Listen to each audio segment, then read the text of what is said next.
Welcome, everybody. Good evening. Good evening.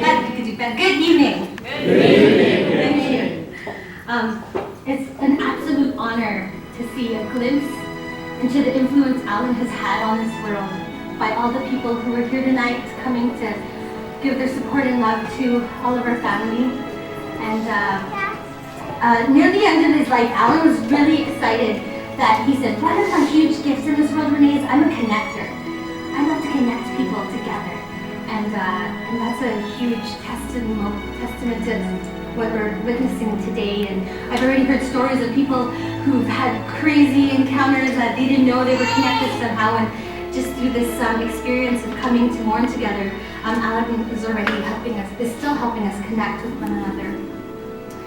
So I know we have all been profoundly shocked and saddened beyond words at Alan's sudden passing. But I felt called today to share with you the ways I have been coping in the hopes that you may also find some comfort and peace. The reading tomorrow, you'll hear my awesome sister read it, and it talks about the peace of God will guard your hearts and your minds in Jesus. So the first way that's really been helping me is I've really been guarding my thoughts.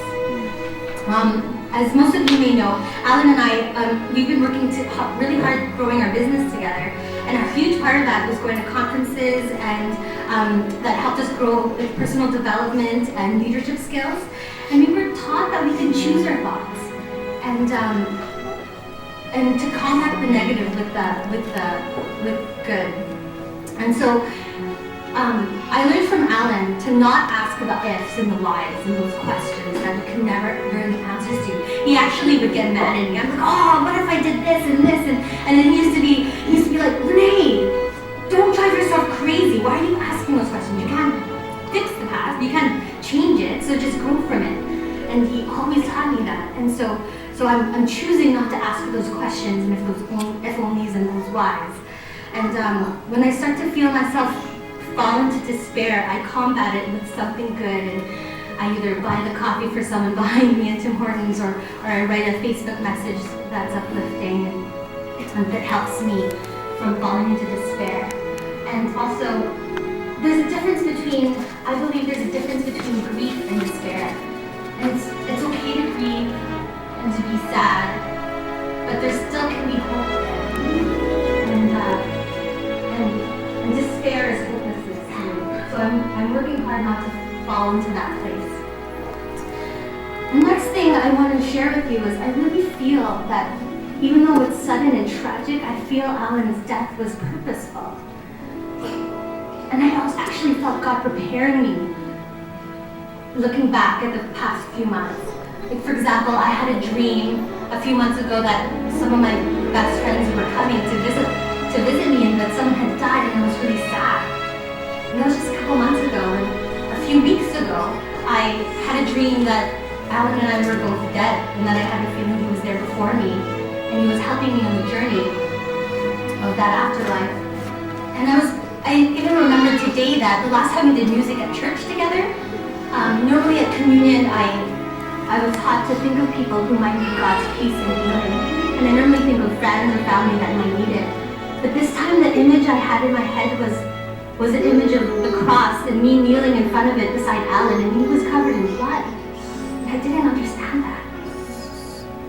But also the day before his death, we took our first family picture, our first professional family picture. Like, what a blessing is that.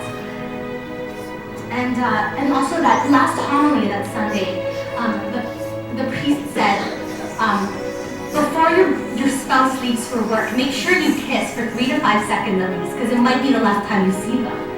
So that Monday, before he went to work, we kind of made out at the door.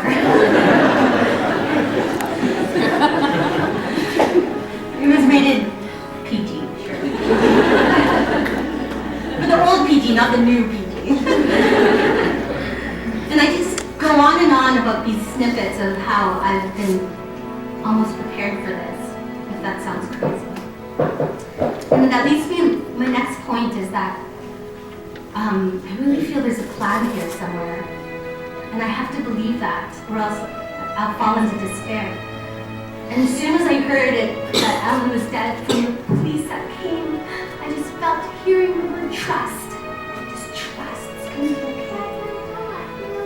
And a few days ago, I actually felt intense pain because I knew God has something planned here. I just couldn't see it. And I just couldn't see it. And the conversation I had with my sister that night really helped me. It felt like I had a veil lifted from my eyes.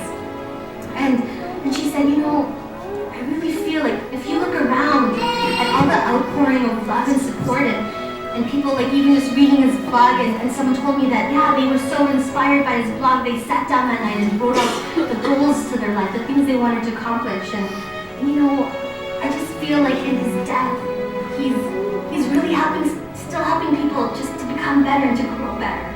And that's amazing. And there's more to it, I'm sure. I can't see it all yet. And I know my brother-in-law, Brian, mentioned to me yesterday, Alan used to have this tradition of every time he went into the car, he would touch the cross. It was our World Youth Day cross from 2002, and he would do the sign of the cross. And Brian's like, Renee, because him and a few other of our close guys in our lives went to look at the car and get his last remainings. And he said, Renee, if there is a miracle or a blessing in all of this, it's because we couldn't have an open casket. Because if you saw the car, you would have assumed that there would not have been an open casket. And also that his death was instant, that he had no pain. And that gives me lots of comfort, because being able to see him today and to touch him, it brings a lot of closure to me and healing. So I don't see the whole plan for us, but I do trust that there's something bigger here. And so the theme for tonight is clothe yourself with love. And listen carefully when my awesome sister-in-law Priya reads the week, because it's got it. Okay, sorry.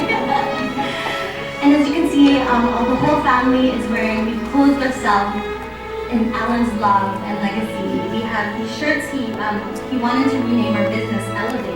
And so he actually created this logo for our business. We were going to have this big business grand opening next month, but maybe we'll still do it. You guys should come. And at the end, it says, live a life of influence. And actually, going back to Elevate, he actually had a hard time trying to find a new name for a business. And he came up to me one day, he was so excited. He's like, Renee, I have the perfect new name for a business. EM squared.